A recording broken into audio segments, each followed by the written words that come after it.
என்ன பிரச்சனை?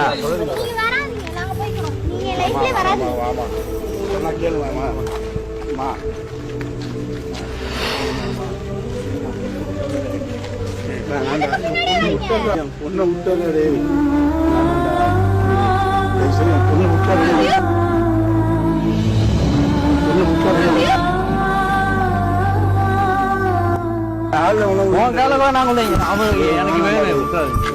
நான் விட முடியாது. நான் 4 வருஷமா லவ் பண்றேன். எப்படி நீ இப்ப வந்து கேட்டாலும் 4 வருஷம் மாரி நான் இது பண்ணி நான் வளர்த்த புள்ளிய வந்து நான் வந்து பலிகடை ஆக்கணுமாடா? என்னது அவர் நல்லா இருக்க போறாரு. நான் பொண்ணுடா அது. ஓகே, நாங்க தானே முடிவு பண்ணணும். என்னது வயசானவங்க பணக்காரனை கொடுத்தா? பணக்காரன்டா, அவன் செல்வா கூட வாழ வேண்டாம். வீட்டுக்கு 4 பேர் வேலை செய்வாங்கடா. என் பொண்ணுக்கு 4 பேர் வேலை செய்வாங்கடா. இவன் என்னடா, இவன் இன்னொரு வீட்டுக்கு தானே வேலைக்கு அனுப்பிச்சு தானே இவன் சாப்பிடுவாங்க.